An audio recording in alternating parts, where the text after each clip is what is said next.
Hello everyone.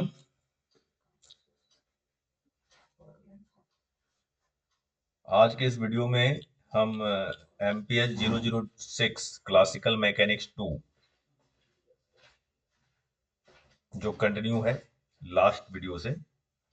First lecture में मैंने आपको जो फर्स्ट टॉपिक था, टॉपिक का क्या नाम है, फर्स्ट टॉपिक का बताइए।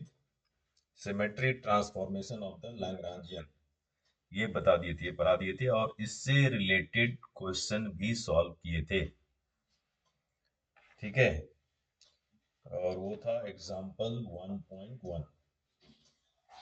और मैंने आपको कहा था टर्मिनल क्वेश्चंस फर्स्ट करने के लिए, फर्स्ट टर्मिनल क्वेश्चन। ठीक है, तो यहां तक तो हो गया था। अब हम आगे बात करेंगे आज की बात। आज का टॉपिक है translation symmetry and linear momentum conservation. ठीक है, ये टॉपिक है, आज यही टॉपिक पढ़ेंगे। तो देखो क्या लिखा है। Let us consider N arbitrary small uniform displacement of all the particles in a closed system. The Lagrangian of the system should not change in this case. In Cartesian coordinates, we can write this displacement h. अब displacement को हम यहाँ पे कैसे लिखेंगे, तो फिर से मैं एक बार इसे एक्सप्लेन कर रहा हूं। क्या लिखा है यहाँ पे मैंने, let us consider an arbitrary small uniform displacement of all the particles in a closed system. The Lagrangian of the system should not change in this case. In Cartesian coordinates, we can write this displacement h. अब ये जो displacement, इसे हम कैसे लिखेंगे, R I, vector R I dash equals to vector R I plus vector epsilon. ये जो vector epsilon है ना, यही है arbitrary small uniform displacement of all the particles. और यहाँ पे वेक्टर आर आई और वेक्टर आर आई डैश, ये क्या है वो लिख लें। वेक्टर आर आई है, देखो ये जो डिस्प्लेसमेंट है, इस डिस्प्लेसमेंट से पहले जो पोजीशन वेक्टर है वो है वेक्टर आर आई, और इस डिस्प्लेसमेंट के बाद जो पोजीशन वेक्टर है वो है vector R I dash. Clear हो गया। तो ये यहाँ पे हमें लिखना पड़ेगा, where vector R I and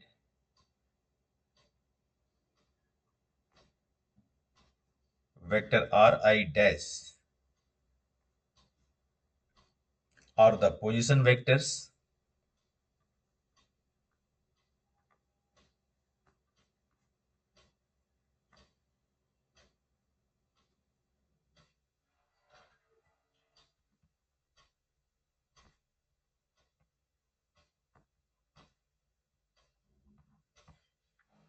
are the position vectors of the ith particle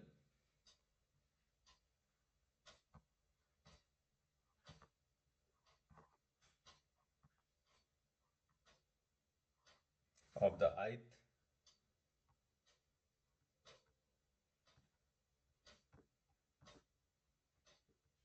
particle before and after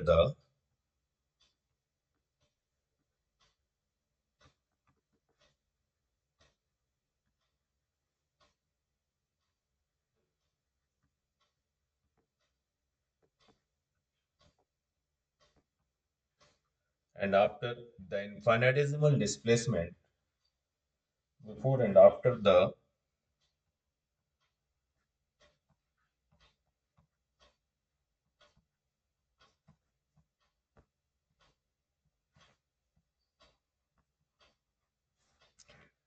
infinitesimal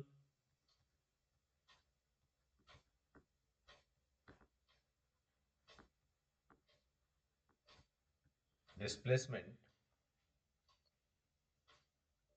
vector epsilon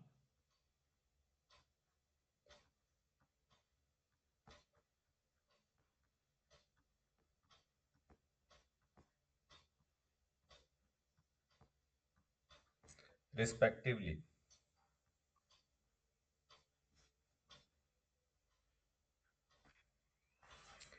ठीक है, तो वेक्टर आर आई और वेक्टर आर आई डैश, ये है पोजिशन वेक्टर पार्टिकल का, ith पार्टिकल, कोई भी particle हो सकता है, ith particle, first second third कुछ भी।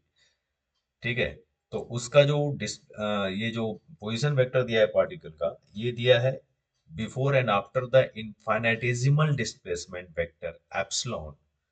ठीक है, अब हम इसे कार्टेशियन कोऑर्डिनेट्स के टर्म्स में अगर लिखना चाहें तो कैसे लिखेंगे? ये जो आया इसे आप मान लें इक्वेशन 1, और इसे हम कार्टेशियन कोऑर्डिनेट्स के टर्म्स में कैसे रिप्रेजेंट करेंगे, कैसे लिखेंगे, अब वो देखें। We can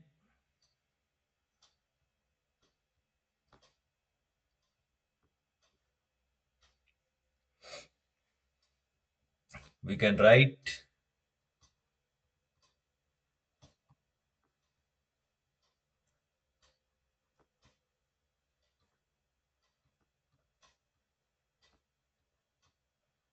equation 1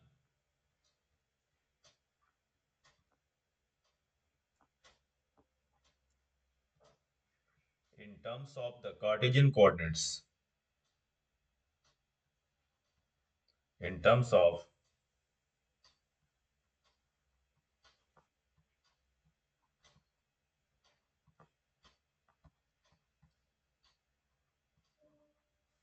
the Cartesian coordinates,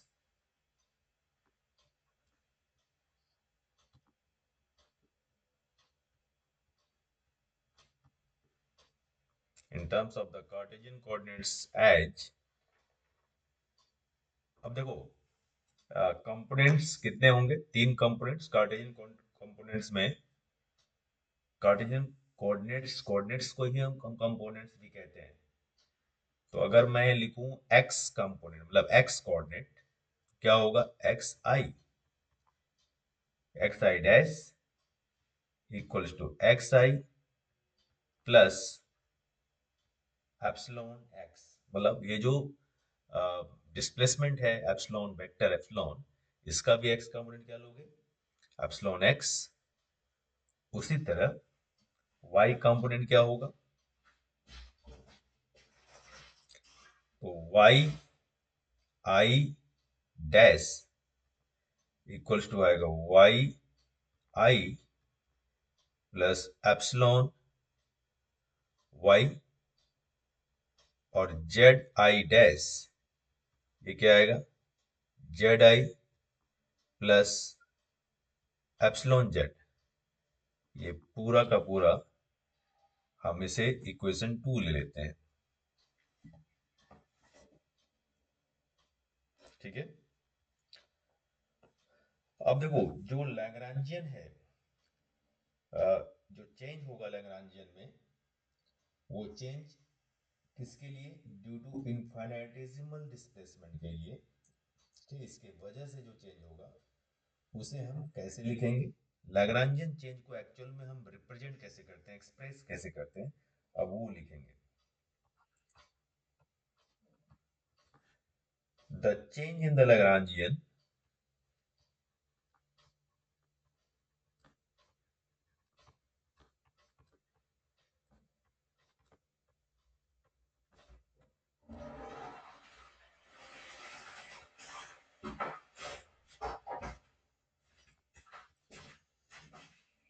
the change in the Lagrangian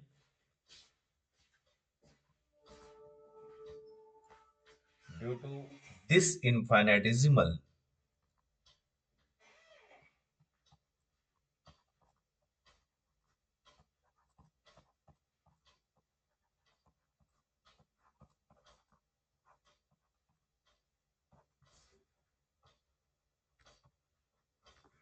due to this infinitesimal displacement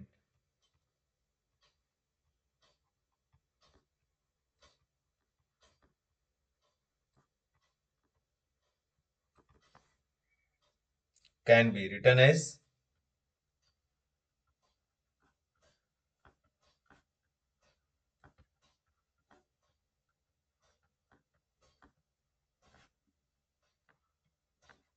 can be written as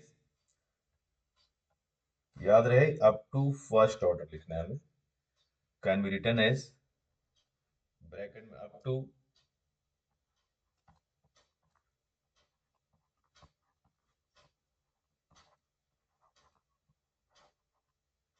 first order of the displacement first order in the displacement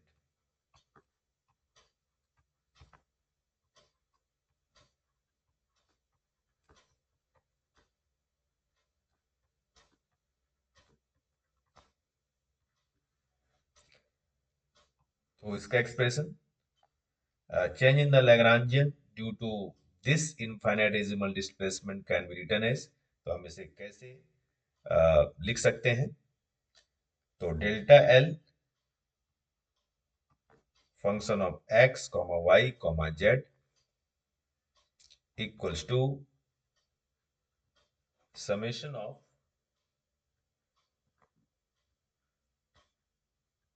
curly L upon curly X I इसे del कह सकते हैं del L upon del X I epsilon X plus del L upon del Y I epsilon Y plus del L upon del Z I epsilon Z. अब ये जो है ना इसे हम और अगर हम इसे कुछ इस तरह लिखें वेक्टर फॉर्म में तो कैसे लिख सकते हैं देखो ये जो आया हम इसे कुछ इस तरह से लिखेंगे बाद में मैं समझाता हूँ क्यों लिखा है ऐसा।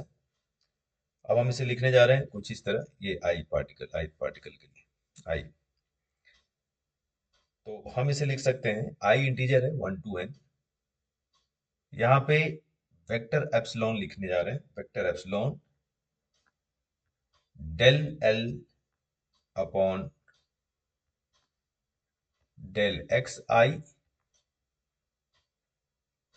कैप यूनिट वेक्टर प्लस फिर लिखा del L upon del Y J cap plus del L upon del Z I K cap correct ठीक है ये आ गया इक्वेशन नंबर 3। अच्छा ये इस फॉर्म में कैसे लिखा गया मतलब इस इक्वेशन को हम इस फॉर्म में कैसे लिख दिए ठीक है तो इसे समझाते हैं समझिए अगर मैं कहूं कि यहां मैं थोड़ा एक्सप्लेन कर रहा हूं अगर हम वेक्टर ये जो डिस्प्लेसमेंट वेक्टर है वेक्टर एप्सिलॉन अगर इसे कंपोनेंट्स के फॉर्म में लिखें टर्म्स में लिखें कुछ इस तरह होगा ई x I cap plus E Y J cap plus E Z K cap clear. और अब आप ये बताओ कि अगर इसका और इसका डॉट प्रोडक्ट हम ले लें क्या ले लें डॉट प्रोडक्ट तो डॉट प्रोडक्ट क्या आएगा सोचो जरा डॉट प्रोडक्ट क्या आएगा अगर इस दोनों का हम डॉट प्रोडक्ट ले लें तो डॉट प्रोडक्ट आएगा क्या क्या आएगा तो डॉट प्रोडक्ट के बारे में जहां तक आपको पता हो अगर हम कहते हैं कि इसका और इसका डॉट प्रोडक्ट लें तो वो बन जाएगा ये ठीक है ये तो आपको पता ही होगा अगर भूल गए हो तो मैं एक फॉर्मूला लिख करके एक्सप्लेन कर देता हूँ। देखो, अगर मैं कहूँ कि वेक्टर ए है डॉट वेक्टर बी है, वेक्टर ए के कंपोनेंट्स हैं A X I cap plus A Y J cap plus A Z K cap, dot product of B X I cap plus B Y J cap plus B Z K cap. तो ये क्या आएगा? ये आ जाएगा A X B X I dot I one, तो A X B x और आई dot जे आई dot के सब जीरो होगा तो लिखना नहीं है, बस सिमिलर यूनिट वेक्टर का डॉट प्रोडक्ट वन होता है, वही टर्म आएगा खाली ए Y B Y plus A Z B Z. ये जो बॉक्स के अंदर मैंने लिखा है ये इंक्लूड नहीं है टॉपिक के अंदर, बस समझाने के लिए मैंने लिखा है कि डॉट प्रोडक्ट के टर्म्स में इसे लिखा गया है। ठीक है, तो ऐसे हम इसे रिप्रेजेंट कर सकते हैं। Next, we can see that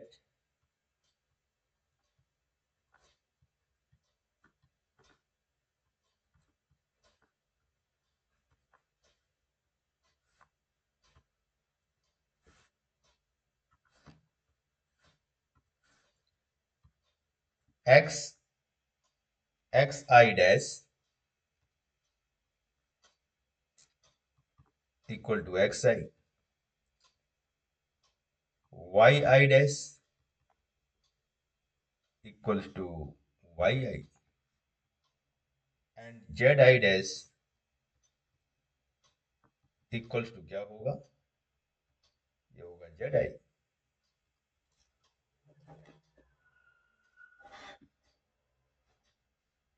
ठीक है, तो अब लैग्रेंजियन अगर हम कहते हैं for the Lagrangian to be invariant under translation, तो अगर लैग्रेंजियन जो है इनवेरिएंट होगा तो ये तभी पॉसिबल होगा ना जब लैग्रेंजियन में कोई चेंज ही ना हो, और लैग्रेंजियन में अगर कोई चेंज नहीं होगा तो जो डेल्टा एल है डेल्टा एल इक्वल टू क्या होगा? तो डेल्टा एल तो जीरो हो जाएगा फिर। ठीक है, तो ये हम लिखते हैं, तो लिखेंगे for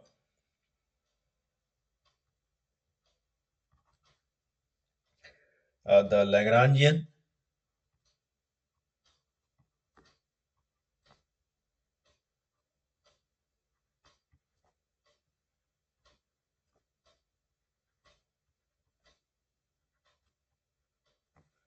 for the Lagrangian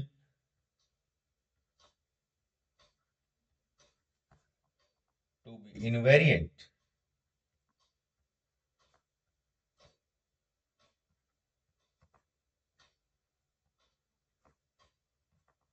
to be invariant under translation,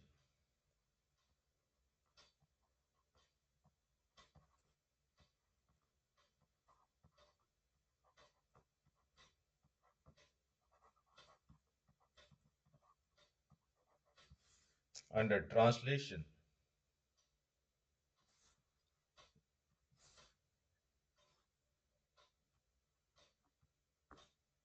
we must have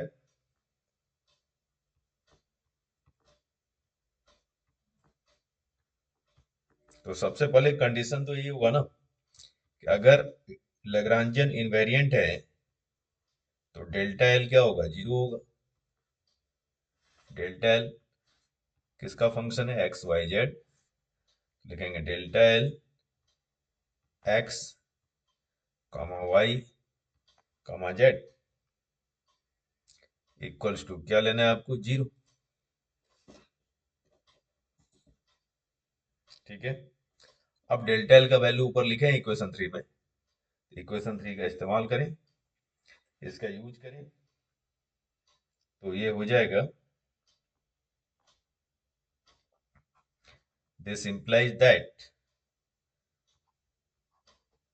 summation of vector epsilon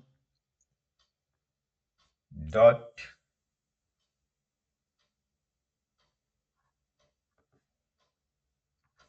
del L upon del X आई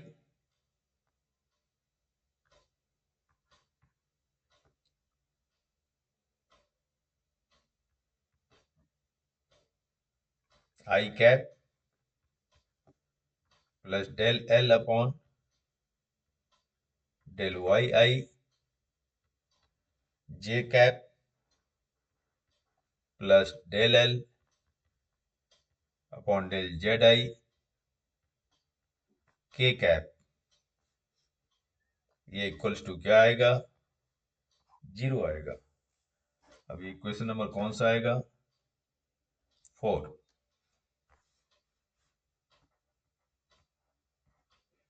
यहां तक क्लियर?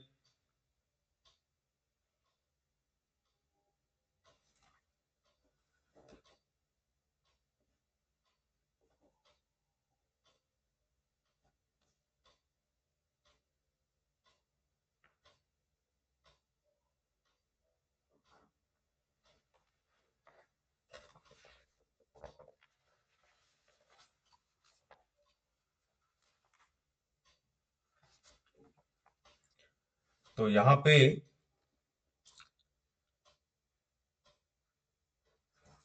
इक्वेशन 3 तक क्लियर था। मैंने क्या किया, यहाँ पे लिखा चेंज इन लैग्रेंजियन क्या होगा। तो चेंज इन लैग्रेंजियन क्या आया? Delta L. और डेल्टा एल का एक्सप्रेशन क्या होगा इक्वेशन 3 में लिखा गया है।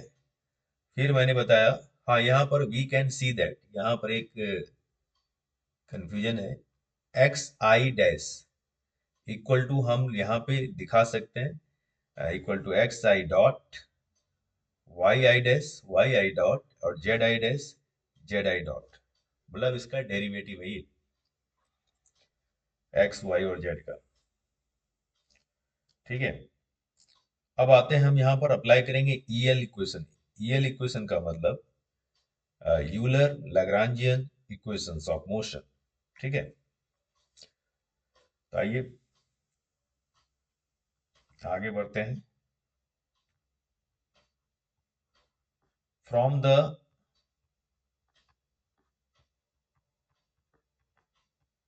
EL equations of motion,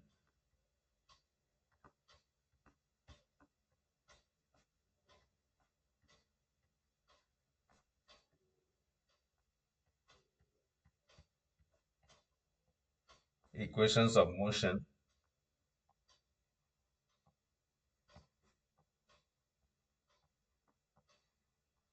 for each coordinate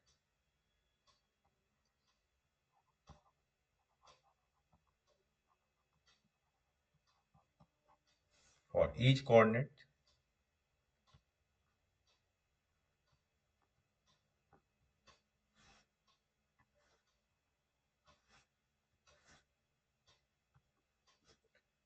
we get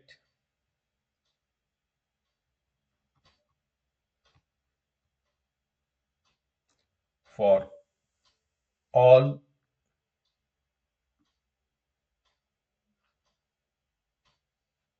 r dot। ठीक है। तो इसके लिए ईएल इक्वेशंस लिखेंगे D by D T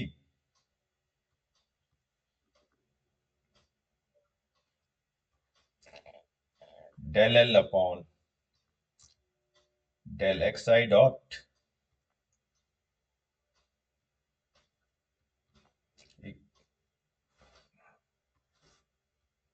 minus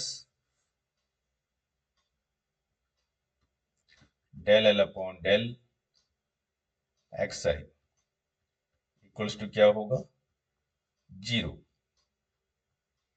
this implies that D upon D T del L upon del X I dot equals to क्या आएगा? Del L upon del X आई।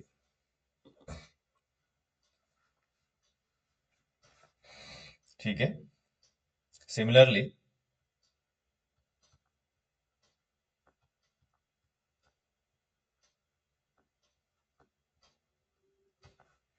इसी तरह हम लिख सकते हैं D upon D T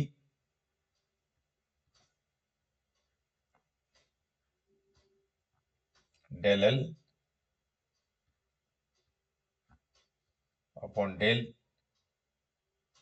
Y I dot equals to del L upon del Y dot and D upon D T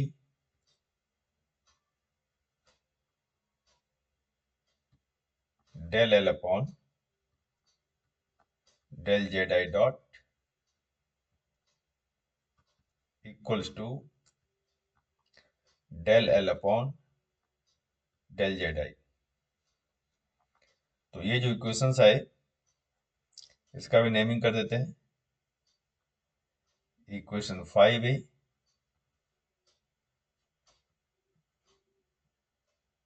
5B,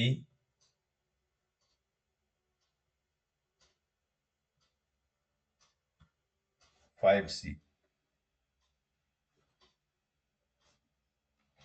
अब equation जो हमने लाया है इक्वेशन नंबर 4, देखो इक्वेशन 4 देख रहे हो। इस इक्वेशन में del I upon del X I, del L upon del Y I, del L upon del Z I, इनकी वैल्यूज जो हम लाए हैं equation number 5 A B C में, इनकी प्लेस पे पुट कर देंगे।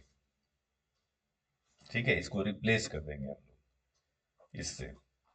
तो replacing from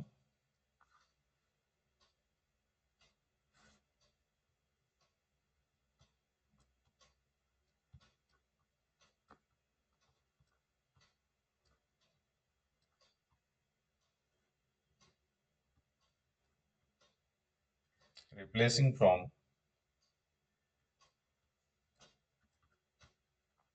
equation 5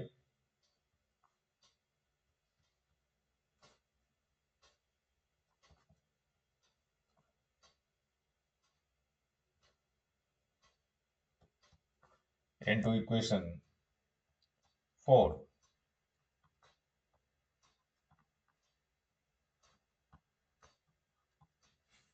we get, तो ये क्या आ जाएगा, समेशन ऑफ क्या था, वेक्टर एप्सिलॉन डॉट प्रोडक्ट या ये D upon D T of del L upon del X dot del X I dot, इसके साथ I cap plus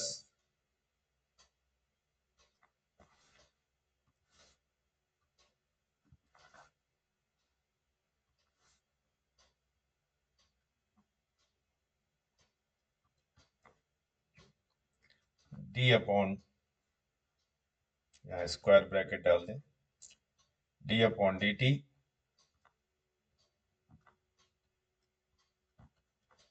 del L upon del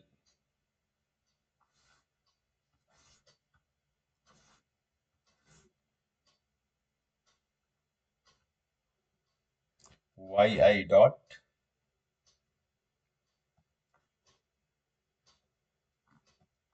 J cap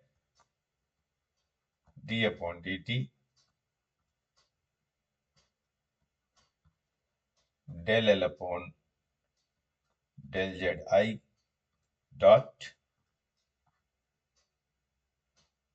के कैप, और ये equals to क्या होगा, 0। ये होगा 0। क्लियर। तो ये आ गया equation number 6।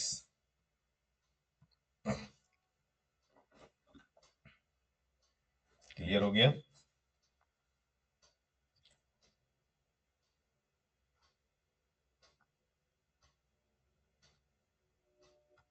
Now del L upon del Q I dot equals to होता है पी आई। पी आई को हम कहेंगे कैनोनिकल मोमेंटम और जनरलाइज्ड मोमेंटम। पी आई किया है, P I is the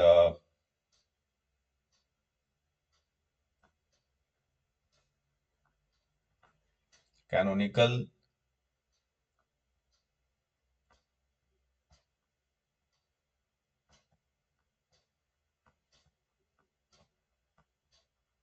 momentum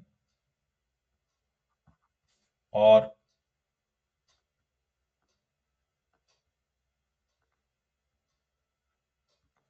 generalized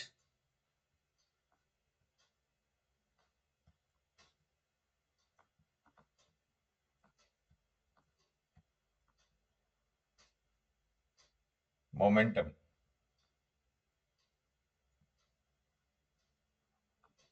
generalized momentum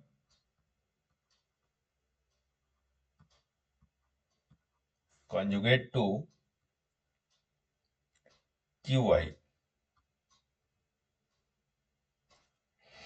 ठीक है, तो इस केस में जो del L upon del X I dot है ये लीनियर मोमेंटम है जिससे हम फैमिलियर है। जैसे एम मोमेंटम क्या होता है, एम इंटू वी। वी क्या होगा, फर्स्ट डेरिवेटिव ऑफ डिस्प्लेसमेंट। अगर हम एक्स डायरेक्शन मोमेंटम लें, एक्स डायरेक्शन मोमेंटम लें तो क्या होगा, M into V X. V X को क्या लिखोगे, एक्स आई डॉट। देखो in this case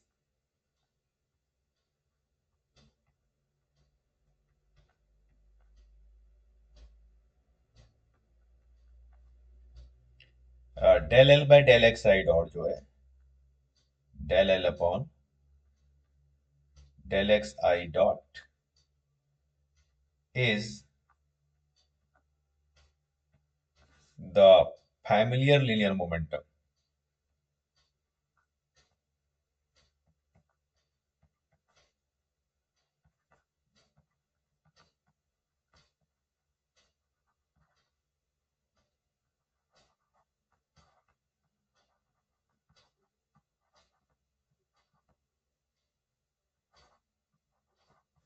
familiar linear momentum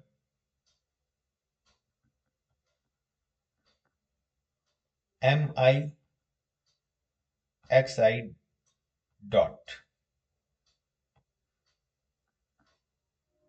तो उसी तरह से del L upon del Y dot क्या होगा, ये हो जाएगा M I Y I dot.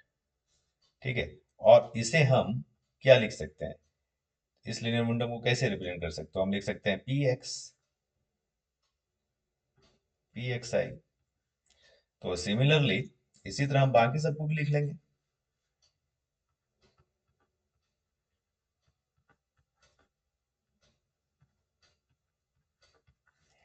Similarly अगर हम लिखें डेल एल, ये जो del L upon del Y I dot, ये क्या हो जाएगा, ये हो जाएगा M I X I, sorry X I नहीं Y I, sorry M I Y I dot. आप इसे लिख सकते हो P Y I and del L upon del Z I dot, ये हो जाएगा M I Z I dot, ये हो जाएगा पी जेड आई। तो क्लियर हो गया। अब ये सभी वैल्यूज हम पुट कर दें इक्वेशन, कौन सा था लास्ट, 6। तो नाउ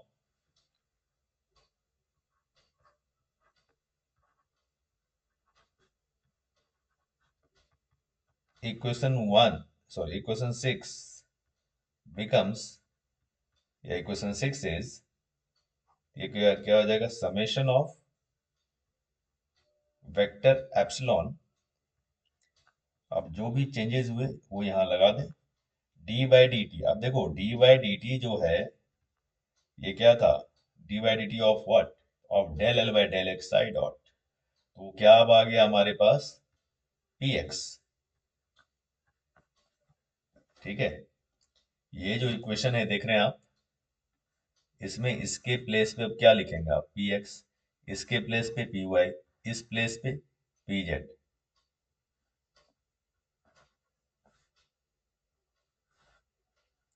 क्लियर होते जा रहे हैं। तो ये हो गया पी एक्स, तो एक्स डायरेक्शन में I cap unit vector plus D upon D T P Y, ये आई लगाते जाए, पी एक्स आई, ये जगह पी वाई आई, क्योंकि आईथ पार्टिकल के निकाल रहे हैं हम लोग, J cap plus D upon D T P Z I K cap.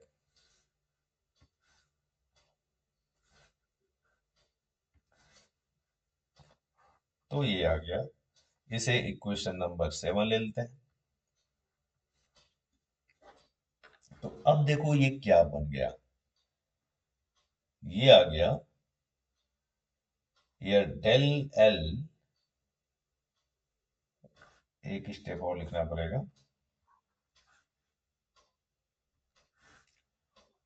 तो ये इक्वेशन आ गया। अब हम इसे लिख सकते हैं, ये जो इक्वेशन है 7, दिस इज या which is just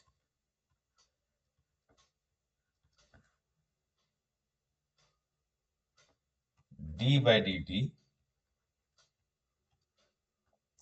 of the whole vector epsilon dot summation of pxi I cap, ऐसे लिख सकते हैं, pyi j cap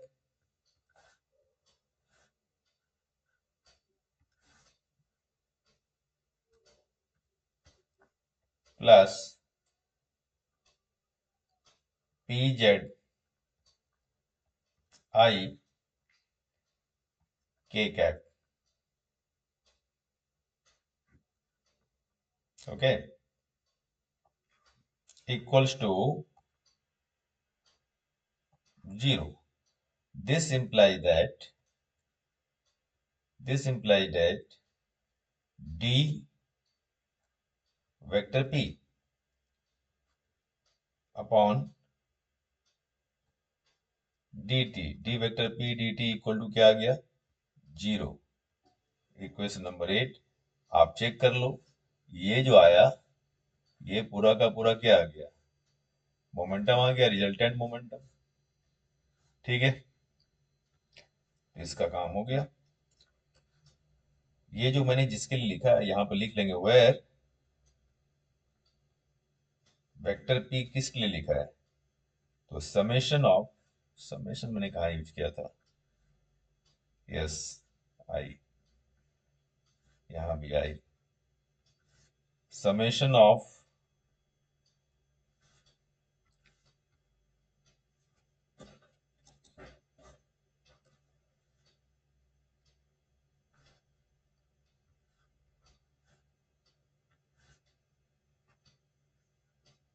summation of P X I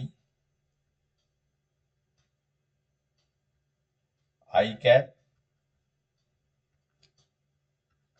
plus P Y I J cap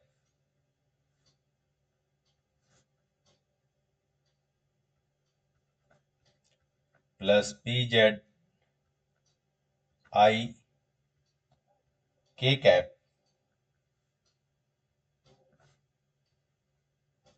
equals to vector p। ये क्या है? ये है total linear momentum of the system. What is this? This is the total linear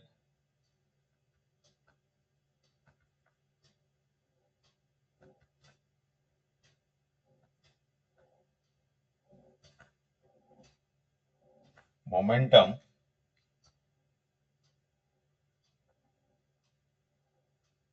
of the system. तो देखो ये आ गया ना, टोटल मोमेंटम के इक्वल आ गया। तो हम कह सकते हैं सो अगर चेंज इन एल मतलब डेल्टा एल अगर जीरो होगा for N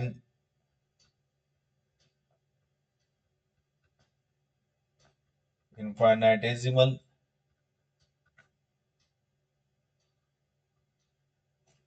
or an infinitesimal translation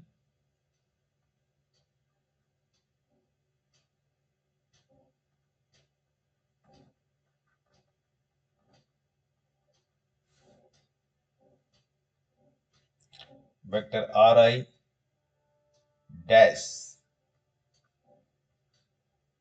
equal to vector ri plus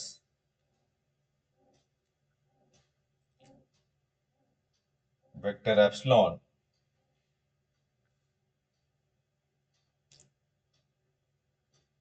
then the component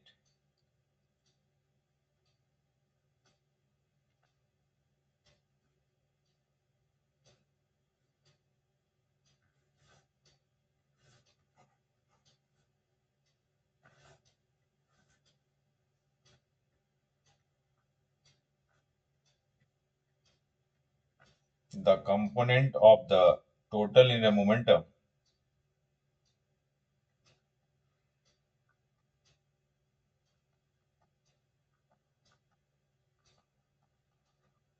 component of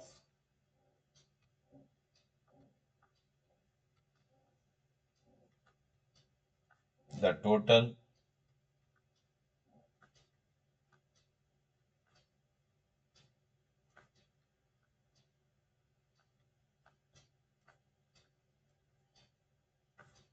linear momentum of the system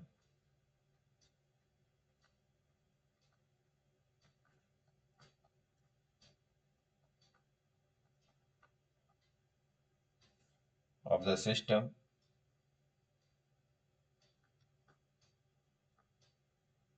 along vector epsilon is a constant of motion।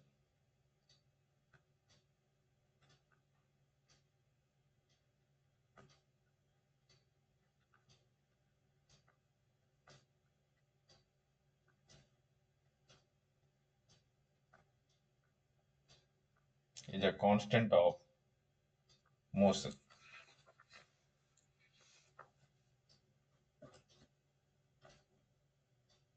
ठीक है।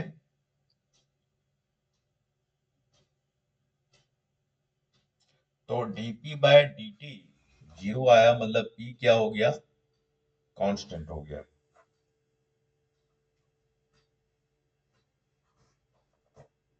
Clear? तो finally हम लिख सकते हैं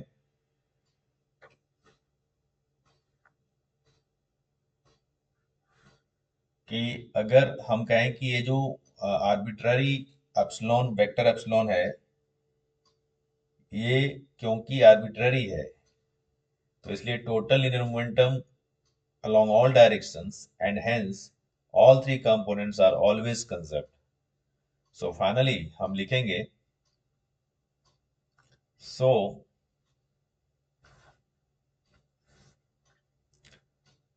if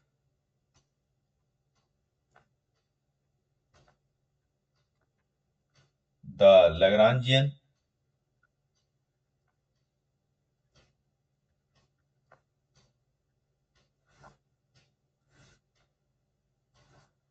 if the Lagrangian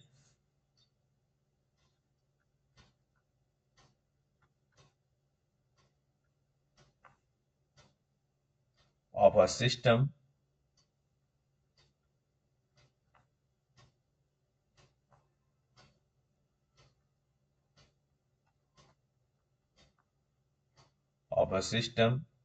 is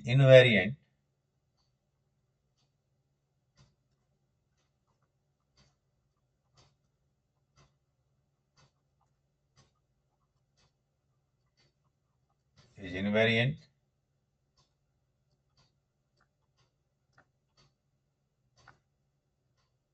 under a uniform translation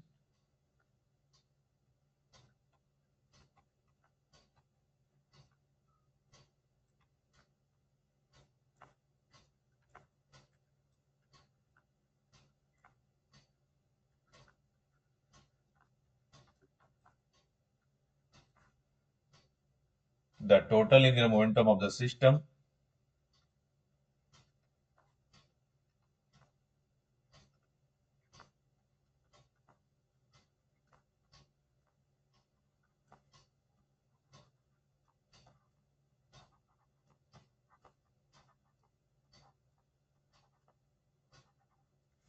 the total linear momentum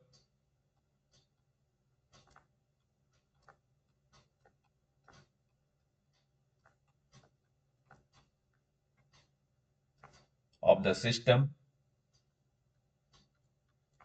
is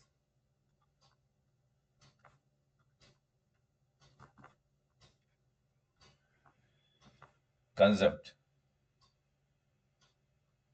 So if the Lagrangian of a system is invariant under a uniform translation, the total linear momentum of the system is conserved. तो ये topic complete हो गया। यहाँ पे ये जो equation 8 में लिखा गया है vector D P upon D T zero, that is, इसका मतलब क्या हुआ, that is vector P equals to क्या हो गया, कांस्टेंट। कांस्टेंट कहो या कंजर्व्ड कहो, एक ही बात है। तो वेक्टर पी क्या है, total linear momentum of the system. तो मतलब ये हुआ कि जब लैग्रांजियन जो है इनवेरिएंट होगा, किसी भी सिस्टम का लैग्रांजियन जो हम निकाले अगर वो इनवेरिएंट होगा तो मोमेंटम क्या होगा, कंजर्व्ड रहेगा। ठीक है, सिस्टम का मोमेंटम क्या होगा, कंजर्व्ड होगा। तो ये कंप्लीट हो गया। अब हम करेंगे SAQ1। SAQ1 जो है ये हमें, मतलब ये वाला क्वेश्चन देखो आपके सामने अभी आ जाएगा क्वेश्चन। ये क्वेश्चन है SAQ1। तो ये हम करेंगे नेक्स्ट वीडियो में। नेक्स्ट वीडियो लेक्चर में मैं आपको ये करवाऊंगा। ऐसे आप खुद से भी ट्राई कर सकते हो, मैं तो सॉल्व करूंगा ही करूंगा। ओके, ठीक है, तो आज की कहानी यहाँ खत्म करते हैं। ये टॉपिक कंप्लीट हो गया। और इससे पहले जो फर्स्ट टॉपिक मैंने पढ़ाया था आपको, तो उसमें मैंने क्वेश्चन एक एग्जाम्पल सॉल्व किया था। ये नहीं, ये नहीं, ये नहीं, जस्ट वेट, मैं बता रहा हूँ कौन सा था वो।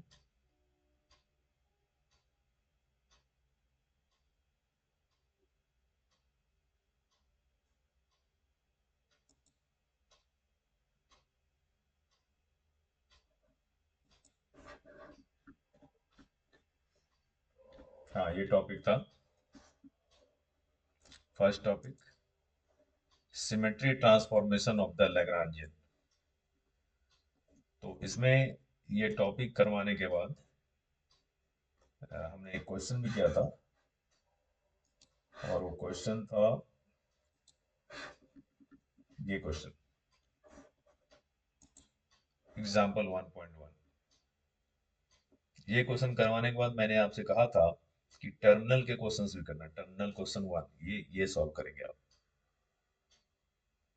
ठीक है, ऐसे मैं सिस्टमेटिकली आगे हर टॉपिक पर आता जाऊंगा। ठीक है, लेकिन जो टर्मिनल क्वेश्चंस होंगे वो एक ही साथ सारा सॉल्व करूंगा, ऐसे आप खुद से सॉल्व करते जाओ। ठीक है, तो टर्मिनल क्वेश्चंस एक साथ ही होंगे।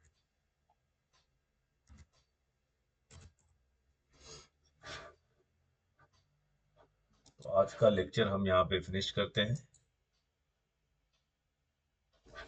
बस आप जो है आप भी अपना कंप्लीट करते जाओ।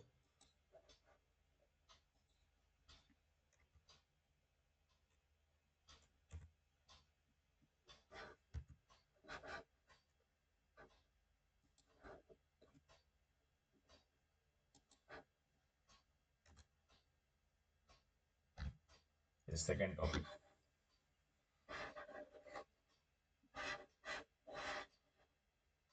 ओके, फिर मिलते हैं नेक्स्ट वीडियो लेक्चर में। Thank you.